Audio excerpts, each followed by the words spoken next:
Just to review, I think that we could understand the basic trouble with thought, as arising from the fact that memory, responsive memory, is rather arbitrary. You see, we could say all the natural functions of the brain, let's say the emotional function, intellectual function, and the connection between them across that bundle of nerves are in order, as are other functions, basically, unless something is wrong with the brain.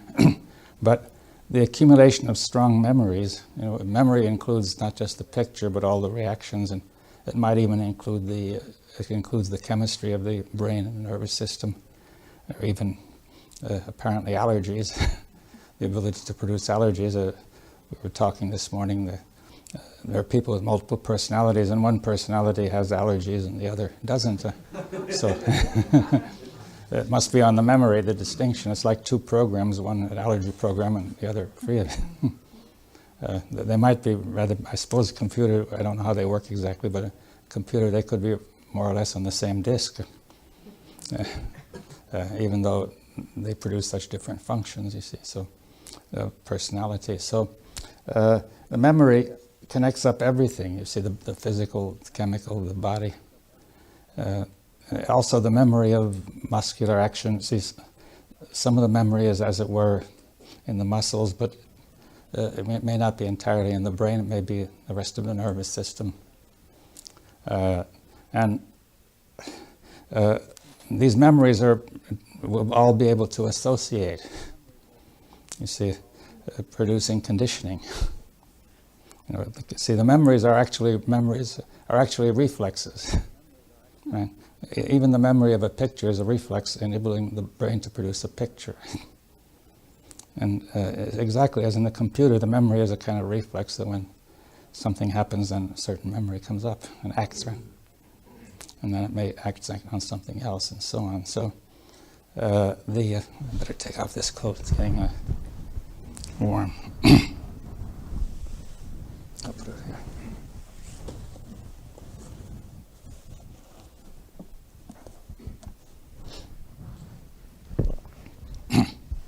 Now, as strong memories accumulate with powerful reflexes, these may start to interfere with the natural functions of the system. Now, they jump up and they're not really necessarily in order, right, for the rest of the system. And they can upset it and so on. And I think you could look at it that way. Say you've got a thought which will stir up a memory and associate to a feeling. The feeling suddenly comes up. It may have nothing to do with anything, but it just comes up, right? Or some muscular tension, or a state of the stomach, or even and sensitivity to allergic sensitivity, or asthma, or something. And so we could say that the more civilization develops, I think, the more it tends to build up such powerful memories. I mean, we need them for many purposes, and then many of them are. Memory in general is limited. You see, I've said it might have been appropriate. At best, it might have been appropriate in some situations. It would continue, but it will be limited. It is not always adequate. In fact, generally, for something new, it is not. And then the reflex may contain a memory of necessity and the urge or the drive to go on with it, and so on. And the whole thing goes on. So, and then we get bombarded now with not only books, but newspapers, but television and radio and so on, other forms of information, which many of them are connected with powerful images and emotions, and they produce reflexes. The advertising is based on that they are not attempting usually to make a rational argument to get you to buy their product, but rather they don't care very much what they say, as long as the thing is impressed in your mind, so that, and the memory, so that when you see the product, it will come up. You'll pay attention to it, perhaps want to buy it. You see, many of the scenes which build it up are absurd, or some of them are unconnected with the thing. In other cases, they're connected. In the case of trying to arouse emotions, like showing a picture of a car and the pleasure the person has in driving it, how nice it is, and so on. And that will all come up by association, hoping that it'll make you buy the car. Apparently, it works sufficiently often so that people feel it's worth advertising in that way. Now, and you could say that these memories eventually accumulate as a kind of electrochemical pollution, you see, of the whole system, the brain and nervous system.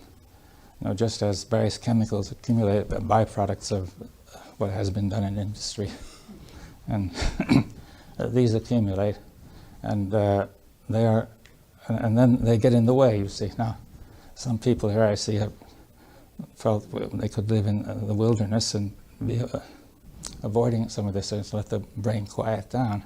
Doubtless, if we could live there, it would be quite a bit better. But even there, people, even in earlier times, people have had trouble. You see, there are memories of death and memories of people form the memories of their ancestors and memories of enmity with another tribe and so on. So it was probably easier then, but it still had some problems in it.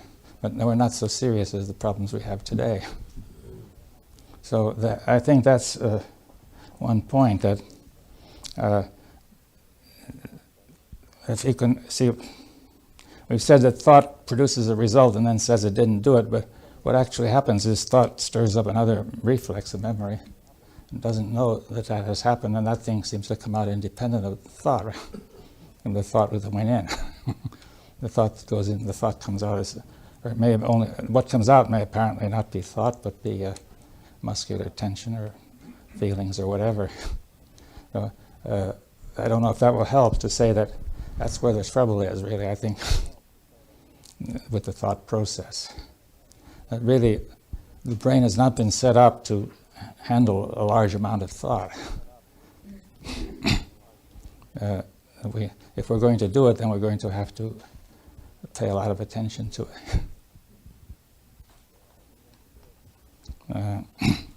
Now, and then the question we'll have to discuss, you know, how we, it's hard to say how we manage to pay attention to this process of reflex of memory. I don't quite get the point when you say the brain is not set up to handle a lot of thought. Well, it's not set up spontaneously. You see, I think that a certain amount of thought, it's like a certain amount of pollution will not cause any trouble. As you get more, it causes trouble. Now, if we carry out thought without any understanding of what's happening, it will build up a lot of pollution, and the brain wasn't set to handle that, right? If you see what I mean. Thought gone wrong, then, not necessarily sheer volume of No, but it can't handle a lot of, but when thought began, there was very little understanding of what was going on. It was bound to, that was bound to happen, right? Although perhaps they had more insight then than we have today, for all I know. But even then, it was not enough, right? As we can see by the fact that what happened.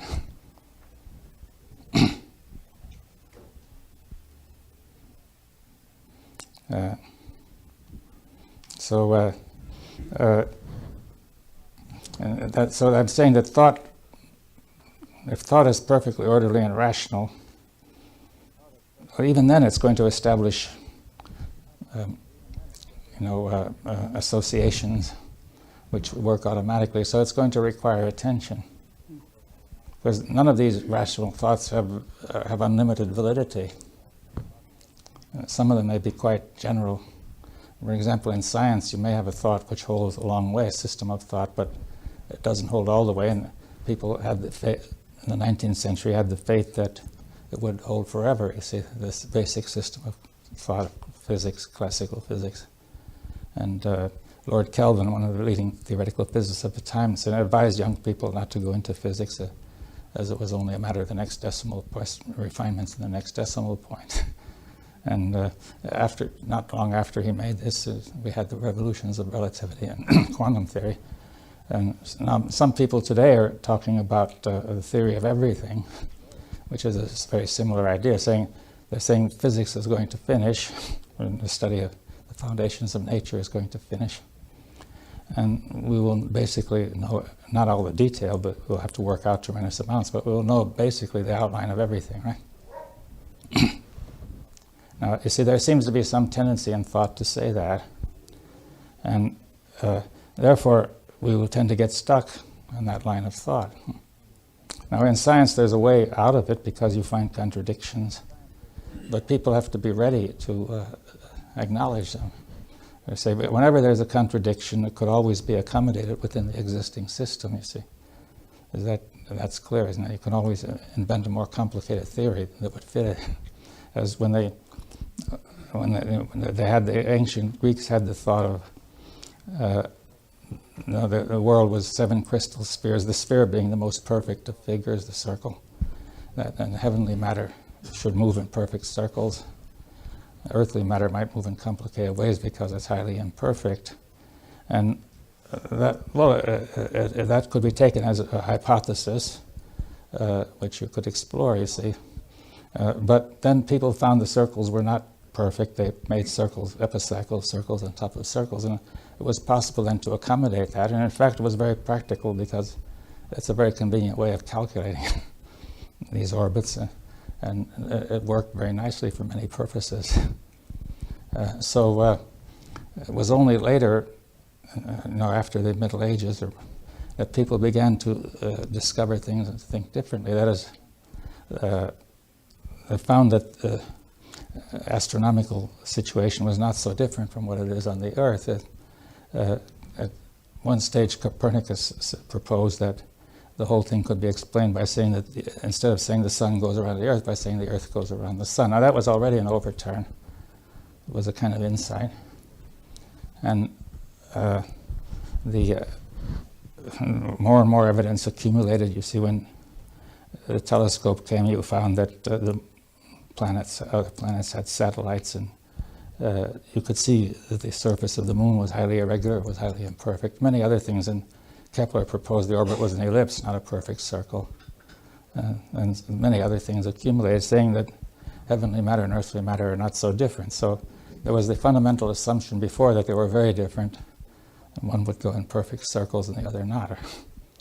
Now, you see the tendency of thought to adapt so as to hold on, which is not entirely wrong, because you don't want to just give up your ideas for trivial reasons.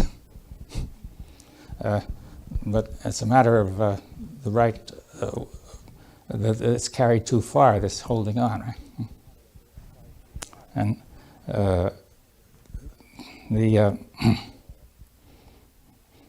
so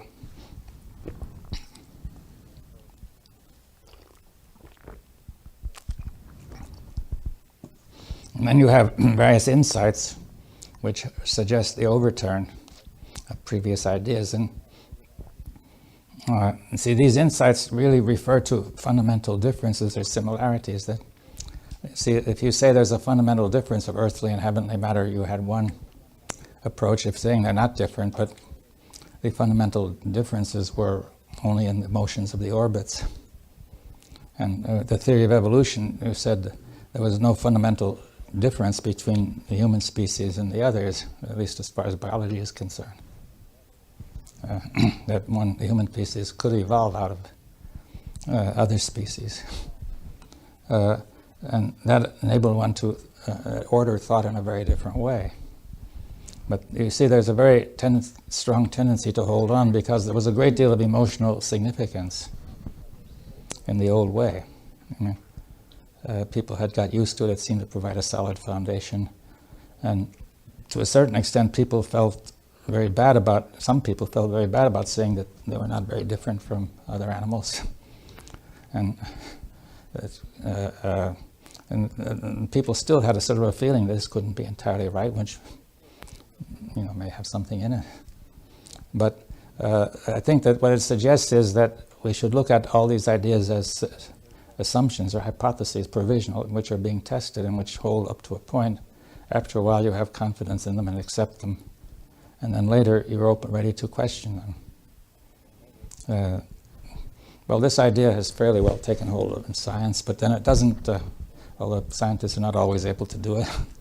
But in other areas of life, it doesn't work. Say in politics or religion. You see, you can see why it doesn't work.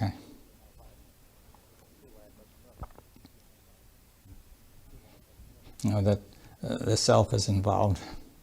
Even in science, the self will be involved, and you like the theory, it's your theory, but it was able, see, this was a discovery. Science was not only the fact that you had a combination of theory and experiment and testing, but also the readiness to question hypotheses, or to become aware of them. See, many of these hypotheses are often not even stated. They're implicit assumptions. And then you get an insight which enables you to explore overturning them or changing them. It's, if this happens in a wide variety of areas, then people of science, people call this a change of paradigm. But that has been a term which has been used a great deal.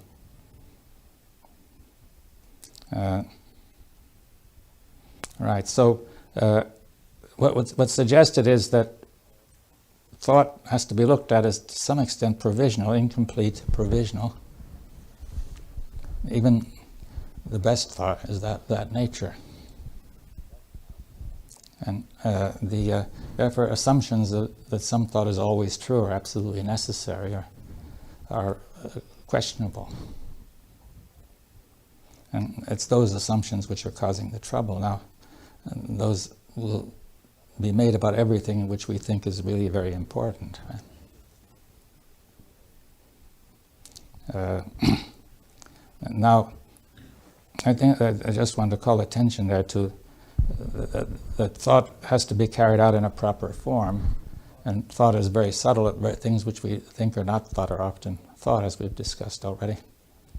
And see, because the memory comes up and infuses perception to give shape to perception, or as well as other reflexes. Right, well, I think really I wanted to just call attention to this feature of thought, and perhaps we could now go on to discuss either this or anything else. Are you kind of suggesting that we need a paradigm shift with respect to our understanding of thought? Well, the word paradigm has been used in that sense. It would be a paradigm shift, if you want to call it that.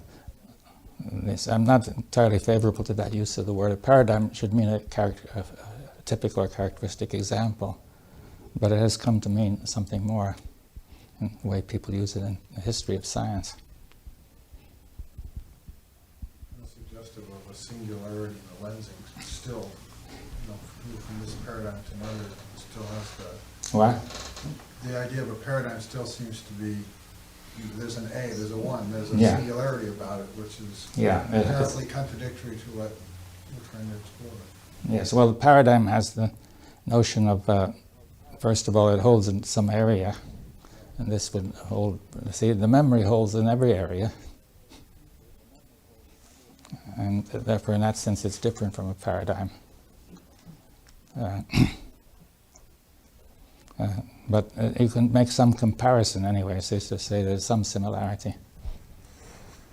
That we've been used to thinking of, we haven't given, we've seen memory, we've usually given a much more secondary role. We haven't been used to regarding memory as having this rather pervasive effect. And is this the pollution upstream that you refer to, the combination of memory and our memories or thoughts of self? well, the thought is based on memory. You see, the memory creates a tendency to respond in a certain way, to give rise to a thought or a feeling or a movement or something. See, I'm suggesting that we put all this together as memory, as thought, call it thought rather than just memory. It's the responsive memory. It's the tendency of thought to think in absolutes or in some kind of unmovable, it doesn't want to move, that it's its problem. If memory and thought were just this flowing movement of information coming out, being valued and correlated and stuff, but it has that feature of being unmovable or absolute. You can see that in several sides. Right? See, one side is the actual content of thought, the memory of what is necessary, Well, if it's something is necessary, then it's necessary to keep on thinking that it's necessary, right? And therefore now, but necessary means logically it cannot be otherwise, but it also means necessi, don't yield,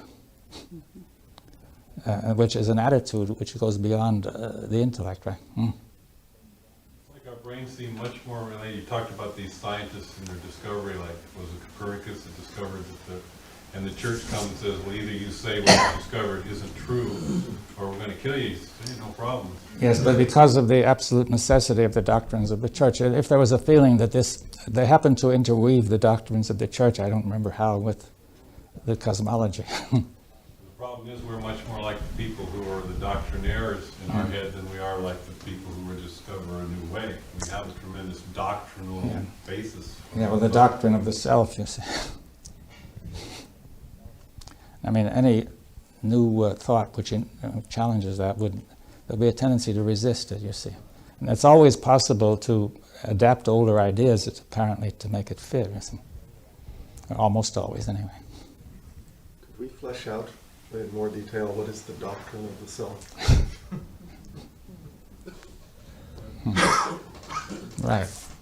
Well, I mean, what we were like discussing this morning, wasn't it? But it's much more than just the fact that it exists. It's a matter of Yeah. attributing a lot of qualities. Isn't Oh, it? yeah. But if Descartes said, I think, therefore I am, which really made thought the essential center of the self, you see, not somebody could also say, I believe, therefore I am, or I feel, therefore I am, or I do this, therefore I am. I mean, many, many ways by which a person could identify himself. And you see, all these ways of identifying create something beyond although they may take place apparently in the intellect, they create a movement of necessity beyond the intellect, right? As well as intensity and importance and value, you see. You see, the word value is the same root as valor and valiant. It means strength, and something which has high value, it means there's something strong reaction to it. But see, people may have sensed value first as just their strong response.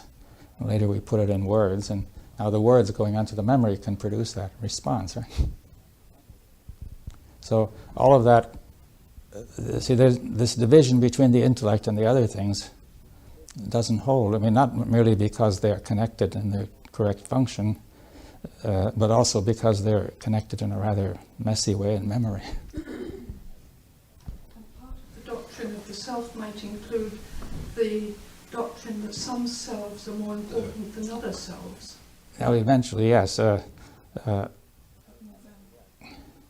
Yes, I mean, well, for example, it may have been that the king originally, or the aristocracy, the nobles were the only ones who had any value. And see, at one stage, people were saying animals had no souls. You see, the soul is closely connected with that idea, the immortal soul, which really must have tremendous value if it's immortal. Anything immortal would have great value, right? Anything eternal. And that's why diamonds have great value.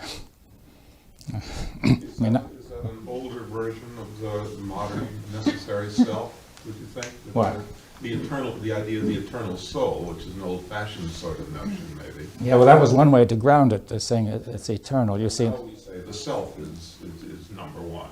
and the self is we're not able with confidence to say the self is eternal. You see, that would give it a much higher value. I'm just wondering if that's just not the modern version, that maybe the importance of the self is slipping slightly in this No, modern but it age. comes in another way. I wouldn't. You see, that is in the older days. The king obviously was an unrestricted ego, right? You know, you say, "I'm the king of kings, the great one," and you know, my reign will last, will be significant forever, and so on. And it was important here that different kings, you know, that they, not merely for practical purposes, but also for the sake of this identification, to say which one has the highest value.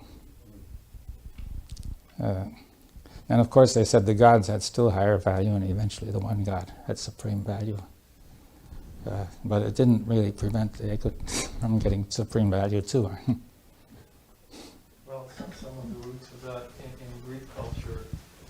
are that what has greatest value is your honor, which is how you appear to other people. Yes. So the so-called you, and how it's seen by so-called others is of supreme value.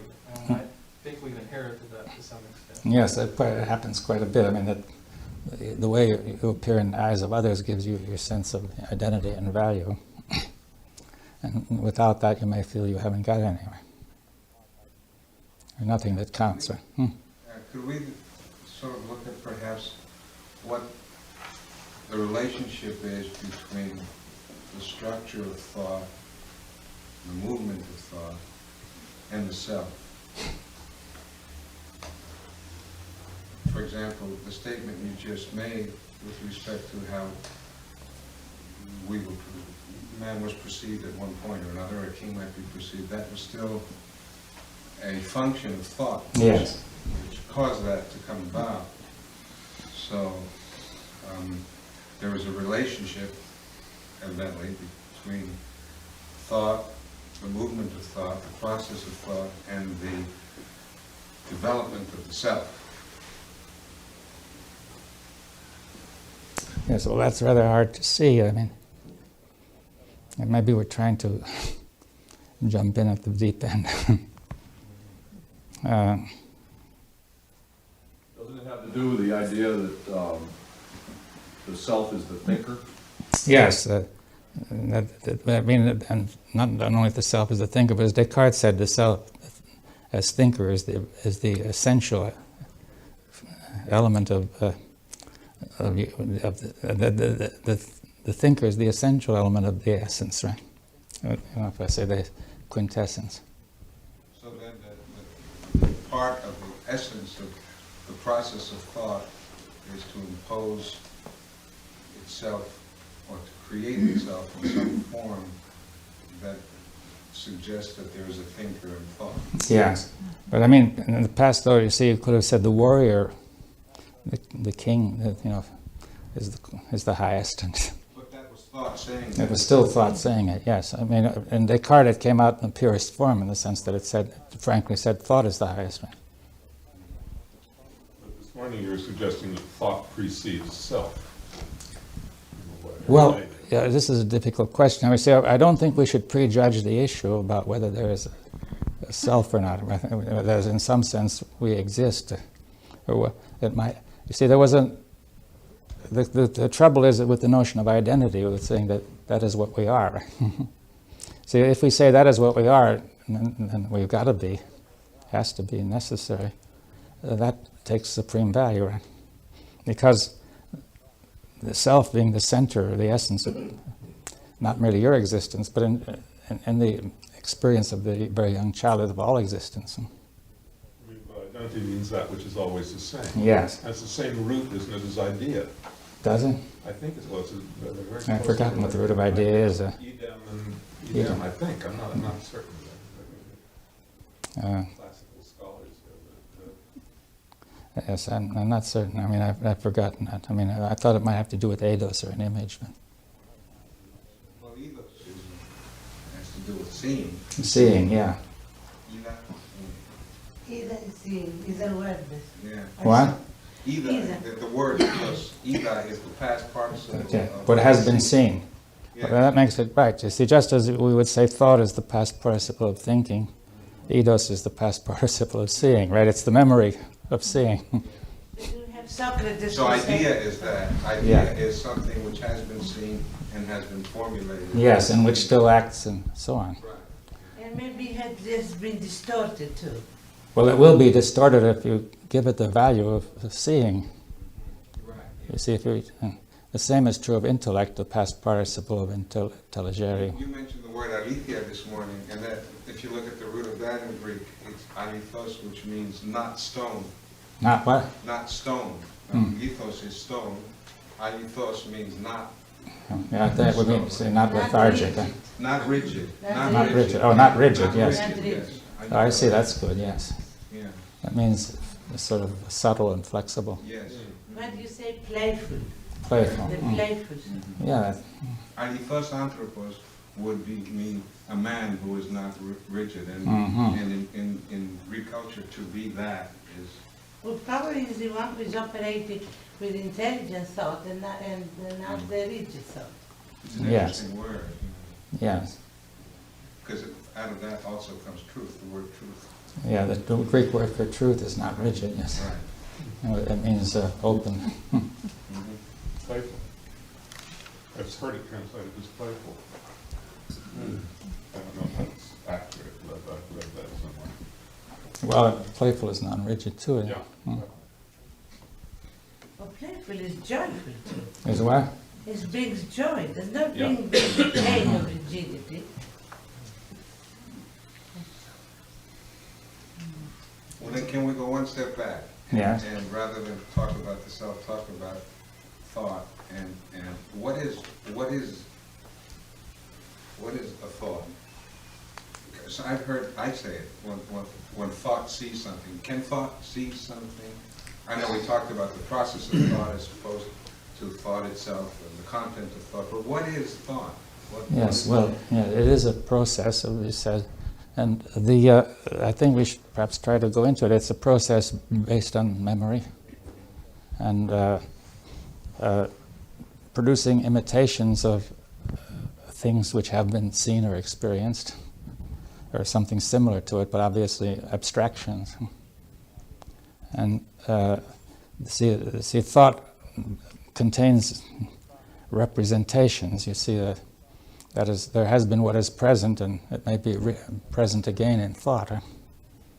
And see, in that sense, of course, say the artist's picture, it can be a representation, or the camera picture, or the map, the diagram, the verbal description. They all constitute representations, which are, the fact that they are abstractions is what makes them possibly useful, because they will represent some limited area which may be of significance for the moment. And and then there's also the symbol, which stands in either for the object or for the representation. The symbol, I think its root in Greek would be to throw it together, right? It brings things together. And now the symbol is very powerful insofar, because it's so open, it's so undetermined, you see, that the symbol doesn't necessarily stand for only one object, it stands for whole classes of objects, which may be different. And it's always open to add different things to the meaning of the symbol, according to the new context, right?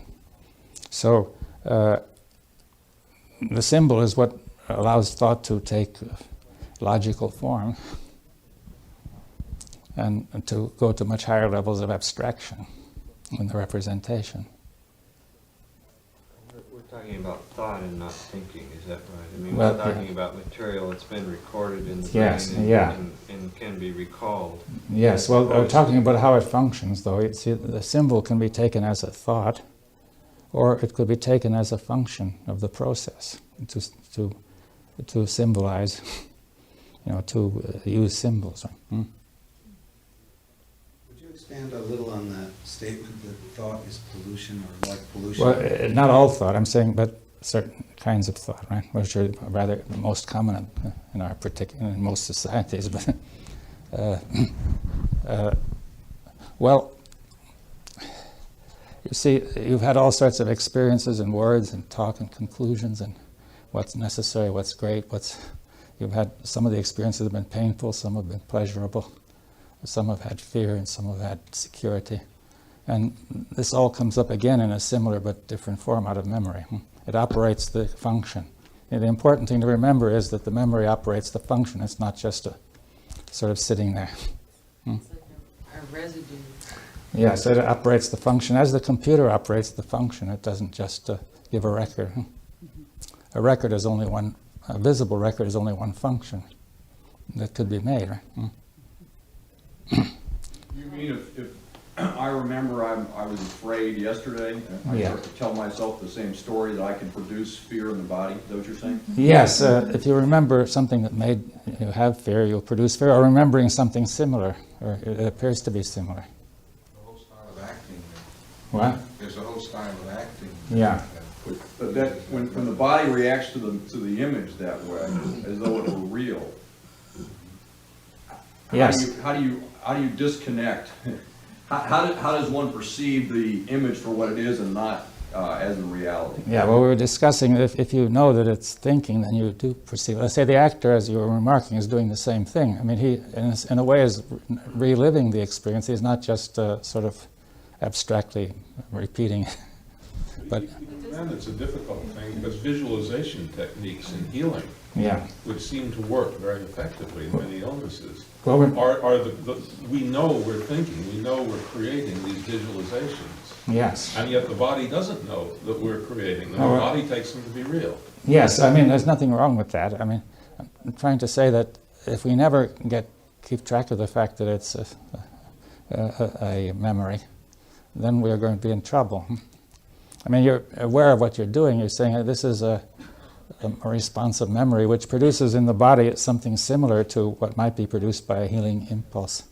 We don't know that we're not doing that all the time. Well, we may be doing it all the time. You see, but the placebo effect some doctors have said it may be one of the most important things. But instead of imposing the thought pictures for healing, why don't help the healing powers of the body to come out? Well, the Which thought, is more natural. yeah, we can do that, but I'm saying if people do that, they're trying to do that with the thought pictures to create a situation in the body which is favorable to healing, you see. In some cases it works. You see, the placebo effect actually works in many cases, but you can't depend on it. And in many cases it won't work, obviously. It lessens the anxiety in some Yeah. ways, and the anxiety is the pollutant. Yeah. Now, if you're sort of aware you're doing it, you see, but you may be engaging in the placebo effect in something you're doing, which is actually dangerous or actually harmful, and you feel it's not, right? So it can lead you astray. The placebo effect could lead you astray. Perhaps you need an operation, and you say you don't, right? We're talking about this new brain being able to abstract in many different ways and having an effect on the old brain and the body, as if the old brain and the body have no real way of telling if the information coming in is real or not. And so, I mean, because it came into being saying all information was real. And now this abstract brain that we've somehow been imbued with is able to stir up all of the old mechanisms as if something real was happening. There's Yeah. one part that doesn't know that it's not real. How could it never had any need to know what wasn't real? Yeah, but it's got to do it to some extent in order to carry out useful tasks and technology and so on. It's sort of like the way it's used in this problematical, it's almost like a drug to the body.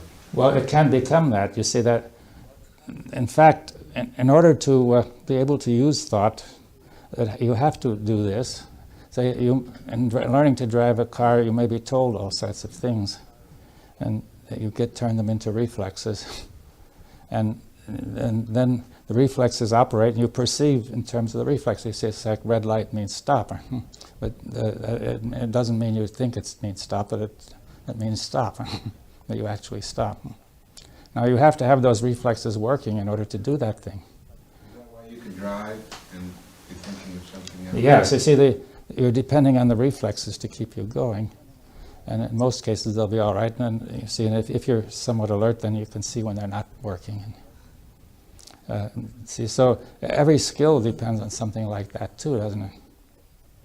It's what Polanyi called tacit knowledge. Can you, maybe, is it possible that the way we live our lives in society is an extension of that many of the things that we do? Yes, it certainly isn't, but some of that is necessary. Sure. And now, in a certain way, it leads to incoherence. Now the real issue is this: when it leads to incoherence, what is our attitude? That is, what is our disposition? You see, if the attitude or disposition is to notice the incoherence and begin to learn about it. Well, according to the, if I understand correctly, according to the doctrine of the self, Yeah. when there is incoherence, the attitude is, there must be something mistaken outside. Certainly, there's nothing within which is generating this incoherence. Yes, or it can be the other way around. People who can begin to lose confidence and say that it's all due to me. Right? They blame themselves for everything.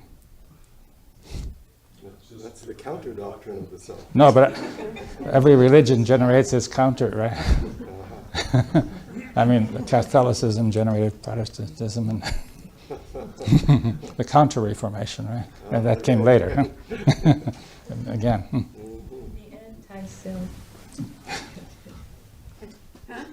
You see that people perceive that something is going wrong with this, and they take the opposite. Right? You see, that again is crude thought. I mean, say either that's absolute, it's either something or the opposite. But it's a curious thing with that feeling of a negative feeling toward the self or the counter self or whatever. That if what you were saying earlier about this feeling of fictitious being is necessary and built into the self, it's no different whether it's a positive feeling for the self or whether it's a negative feeling. Yep. They both generate the same ultimate effect of feeling something other than genuine being or genuine existence. Yeah, they generate a feeling which really comes out of memory, but which purports to be a direct feeling. Like saying you could get a direct feeling of hunger showing that you were hungry, or you could get a feeling of emptiness which is interpreted as hunger and making you eat, right? And then you're not satisfied. In either case, what you have in common is the self is of central importance. Yeah. Either it's impeccable and couldn't be wrong, or it's the source of all difficulty. Yeah, well, it comes to the same thing, because that comes to saying that everything depends on me. See, a person who is ready to be very guilty. Right. Also, the self is highly unusual in some respect. You see, it's unusually guilty, or unusually good, or unusual, or exceptional. Or just mediocre. We're mediocre, we're exceptionally mediocre. Then people may take pride in their, being the ordinary average person, right? But it's exceptional. But still the center. Still the center of the universe. Yeah. No matter what we say, we always keep coming back to this sort of a vortex of energy between thought and memory and conditioning and all of these impulses that keep rolling around the same center or the same space and creating this feeling that there's something in that space. Yes, and you see, the notion of the center and the periphery is a basic notion of thought, right? Saying that, that's a basic order which is set up, or structure in our thinking all around. And it can be illustrated by a circle or by a sense of a center from which something is radiating in a periphery. You see, now that is a representation, you see, of a certain order. And remember how these representations work, that the representation can be easily experienced as a direct perception. You see, in the case of a picture, it's close. I mean, but see, one of the favorite ones is the rainbow. You see, now the rainbow is sensed as an object, all these colors out there somewhere. But if you walk toward the chair, which is represented in your mind a certain way, you will eventually meet the chair. But if you walk toward the rainbow, you won't. Now, because the rainbow is not such an object, according to physics, the rain is falling, the raindrops are refracting light, and to each point in this pattern of an arc, you see, and of different colors. And now that pattern can be taken as a representation of an object. The person doesn't know, or may not know, or not be thinking that it's due to some other process. You see, so in some way, the rainbow and the process behind it, it's a somewhat similar relation of the content of thought and the process behind it.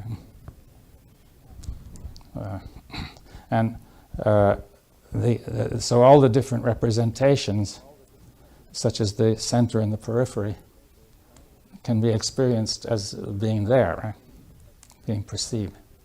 And also the solidity of things can be produced artificially too, you see, from memory. Right? In the sense, one expects the chair to be solid. Now, it may not be, but you're disposed as if it were solid, right? Or, you see, if you see an escalator going, you're disposed as if it were moving. Now, if it stopped, it's rather hard to see that it has stopped, you see. So you may feel your body is already disposed to the moving escalator, even though you know it has stopped. Huh? Part of this vortex of energy is resistance. And it's one of the reasons it doesn't want to change, because if it can resist, it must exist. Anything that can resist, resistance is well, resistance is part of reality. That anything which is real will resist up to us. It can imply or prove its existence is to resist change.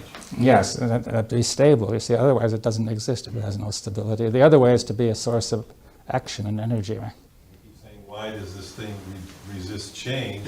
Because it has to prove it exists at all costs, and one of the way to do it is to resist new information and resist change. Yeah. That's how it gets. The other way is to feel it as a sense of power, and giving it a sense of reality. Can we say that any strongly held concepts of self prevent actual contact with reality in the same way as any concept of truth prevents contact with truth? Yeah. Yes, the concept of truth or reality, you see, as we say, truth must be not rigid. And also, if there is a self, it should not be rigid. Right? That, you see, there was an ancient notion that the self is unknown. It's constantly revealing itself, but it's unknown, right? What it is. Right? Now, on the other hand, the notion of identity suggests that the self is known, right? You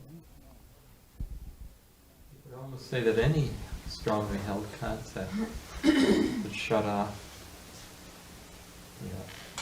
contact. Well, it will tend to stand out, right? It will tend to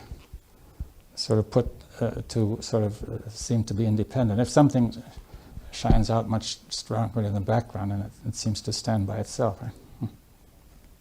Well, if I hold the strongly held concept that this is a chair, the strongly held means there's an absoluteness about it, I can't also see that this is not a chair. Yes. So that strongly held concept, wherever it moves, leads to a disorder. That's right. Now, you see, the things that make strongly held concepts are, we say notion of religion of what is God, the notion of universal truths in science or elsewhere, and the notion of the self, which would be the quintessence. See, which it's experienced as the quintessence of all. Right? See, since this center is the center of the whole field of perception, therefore, at the level of immediate experience, what it means is that's the center of everything. If that goes, everything goes. Right? See, in an abstract sense, you could say it will still be there, but at a lower, more concrete level, there's the feeling that if that goes, the bottom goes, and everything goes. And see, also, the ground of the self might be felt to be in the solar plexus. And if that sinking sensation there, it seems that everything is sinking.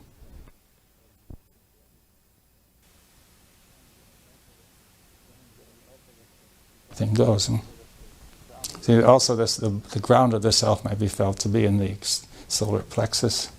And if that sinking sensation there, it seems that everything is sinking. So I think I can sense a notion of movement coming in again, the importance of movement rather than fixity or rigidity, or that being is becoming. Being is becoming. The movement, the flow of meaning rather than tied into a rigid structure. Yes. Well, the actual movement of thought, of memory, responding, would have to be like the movement of a stream, and the forms which appear on the stream are relatively stable, like a vortex, and there may be a pattern of vortices. But the suggestion is that the self as we experience it is more like these vortices than it is like a permanent, stable object.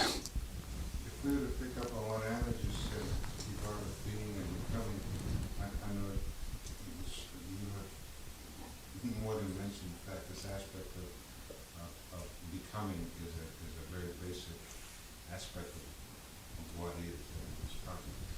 And when you look at the me, the I, it gives the illusion of becoming. That's right, yes. But in fact, it is not. Yes, so from the memory, an illusion of becoming is created. Now you see, we can create illusions of becoming, like say with the cine camera, because or the television camera for that matter, that the images are really discrete images, and one follows the other very shortly. Now, if a number of images are experienced all together in different stages of development, you get a sense of becoming, of movement, you see. Now, if the images are sensed far apart, say half a second apart, you don't get that. So you can create the illusion of becoming, namely the forms which appear on the screen appear to be in the movement of becoming. That's a trap. Yeah, that also gives a greater sense of reality, doesn't it? As the static image is not sensed as so real. Well, that's what we call time. We experience that as time, right?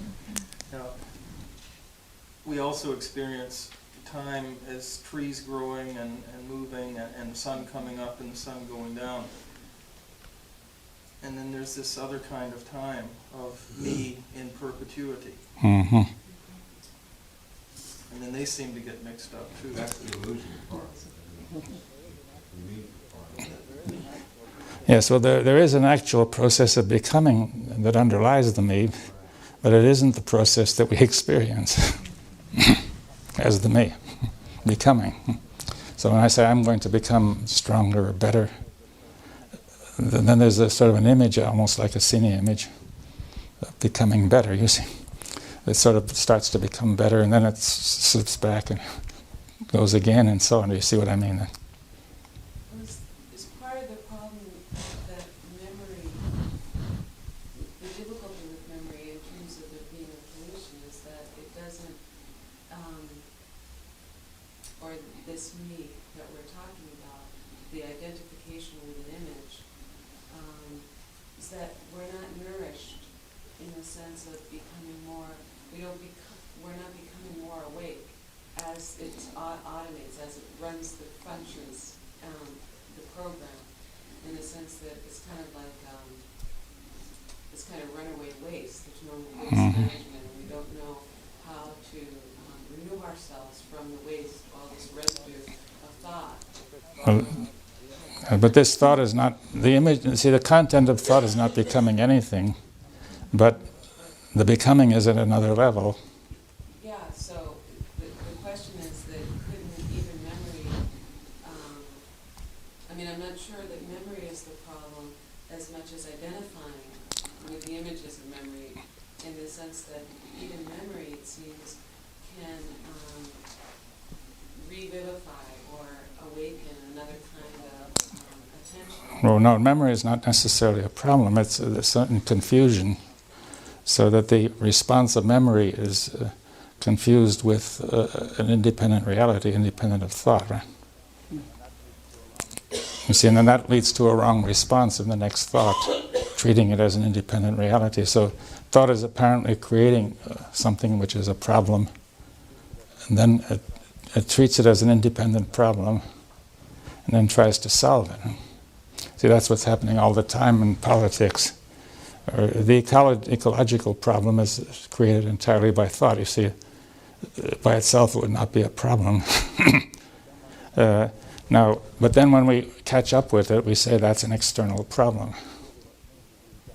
Well, really what it means is we've got to change ourselves to do something to, you see, otherwise it means you keep on doing it and then you try somehow to overcome it. Well, in order to stop destroying the environment, we would call it the environment. What does it mean to change oneself? Yeah, well, I'm just saying, I don't know. I'm saying that it is we who have to change if this problem is to be solved. Right? You have to change the values, is that what you're saying? Well, the values have to change, and also, but fundamentally, it's this this confusion in thought. You see that the memory comes up and produces a response, and the next thought recognizes that as not thought, but something objective, something independent. Right? Yes. Now, attribution is the same as representation can produce that sense of reality. So attribution produces it too. You see, saying that is the sound is coming from the image. Or if you attribute some racial qualities, you actually apparently perceive those qualities. And see, the thing is that memory can sort of imitate almost any function you care to mention. And it's very hard to, it can easily be lost, you lose track of the fact that memory is doing that. Because thought is not intelligent. It just responds, and it may respond just to the next, to that thought, to that apparent perception as if it were independent reality. Yeah. Yes, well, we know we have this virtual reality which people are producing. Well, I think all of our reality is experienced as virtual, but we have to test for whether... See, I think we should say something about this. That it's practically certain that the brain constructs the sense of reality, which we have, and very often quite wrongly. That's what we call illusion, but which looks quite solid and real when it's there.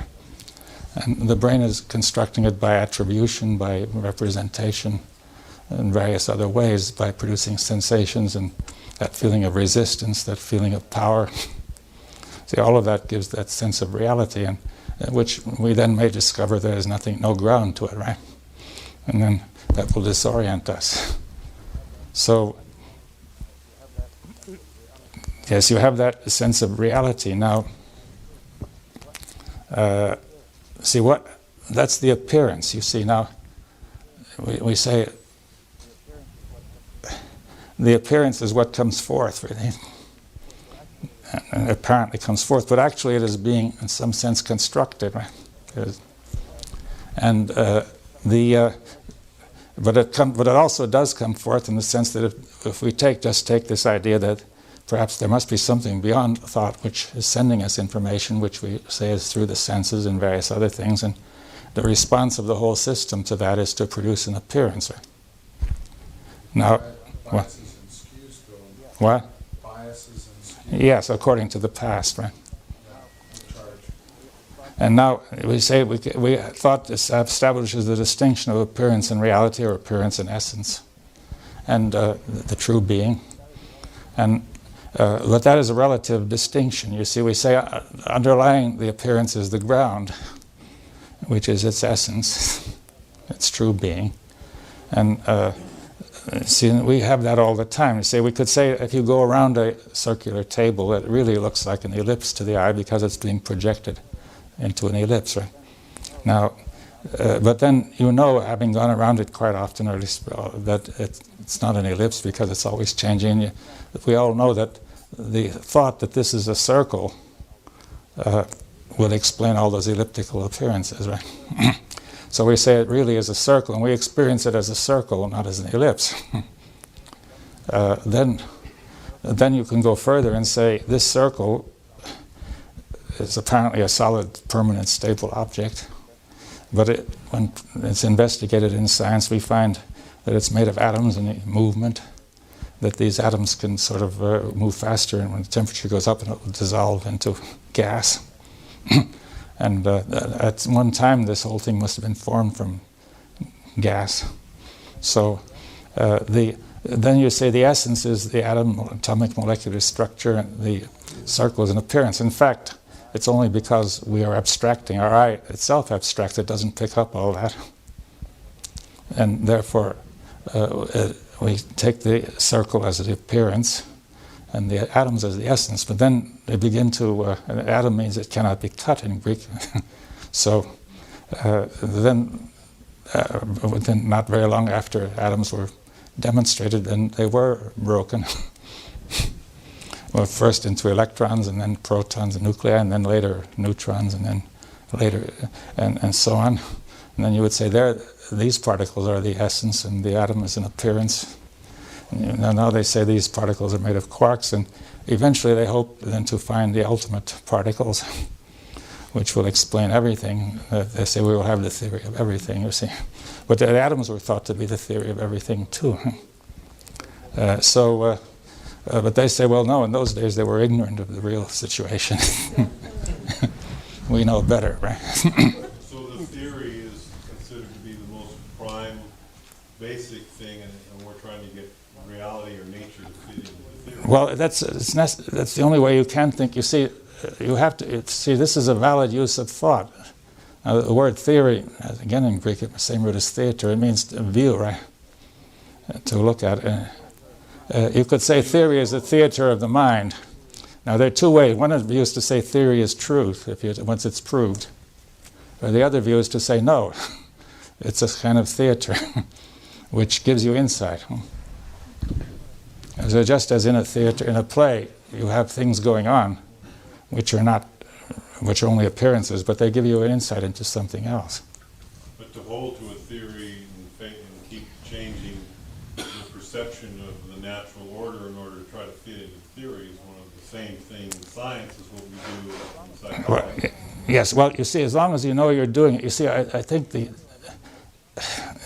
when you are looking at a circular object, you actually experience it as a circular object. In order to deal with it, you have to experience it that way. You see, though it may not be a circular object, it's also not a set of ellipses and so on. That word theory, I was just thinking that's really taken on a whole lot of meaning, that word theory. To theorize, when we say to theorize, we're theorizing. And yet, possibly since science has become what it is in our society, a theory is assumed by most of us as a truth. Einstein's theory of relativity is... Yeah, I think that there's there's a deep urge to find a truth there, which, in a way seems right, but at the same time, to take it as an absolute truth. You see that there is truth in this process, I think, if it's done right. But if it's done with the wrong attitude, then it will not be true. David, could you please fit fact into what you've been saying? Yeah. Is fact. Is fact an abstraction of thought? Well, it depends on how you want to do it. You see, the word fact means what has been made, you see, in Latin. It has been made by us, you see, by what we did. It's what has been done, what has been made. You see, the fact is what actually happens.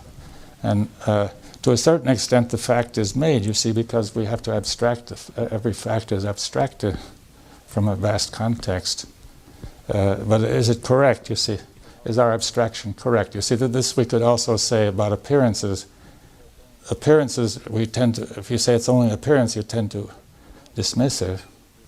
But it's only through appearances that we learn what might be behind them. And there may be correct appearances or incorrect appearances, right? The appearances which are incorrect are misleading, and if they are deceptive, then it's illusion, right?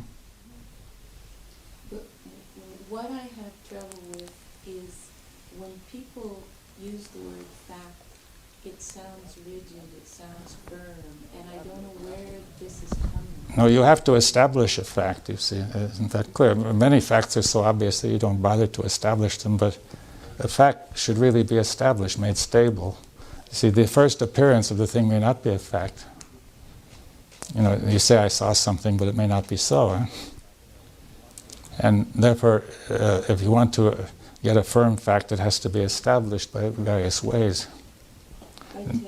By testing and so on, going around it. So you see, in the laboratory, a fact has to be established by reproducibility and by doing experiments in different ways. and so on. Very often what appears to be a fact is not a fact. You see, they say they discovered a new particle, and sometimes later on they say, no, it was a mistake, right? Because, it was an appearance which suggested a new particle, but when you look at more carefully, it's not so. So can facts be called relative, or are some truly established? Well, some are so well established that you can hardly doubt them, but, like saying it's a fact that we're here sitting in the chair and so on. But it could be a hallucination. I mean, some people do have them. What? Yes. Let's see, how much? 5 minutes? Yes. Well, let's just stay on this point then and finish. Psychologically speaking, in terms of, psychologically, would you say that fact and reality are synonymous terms, and as soon as a fact is something that's perceived, and as soon as we bring it into the area of thought, then it loses its factual identity? Well, no, a fact maybe have to be interpreted, because you see, you may think something is a fact when it's not. You see people have said, I try to establish a crime. You see, what was the fact? You see, very often people draw conclusions as if they were perceptions and so on. They make mistakes. There are also wrong inferences. See, the fact contains various inferences.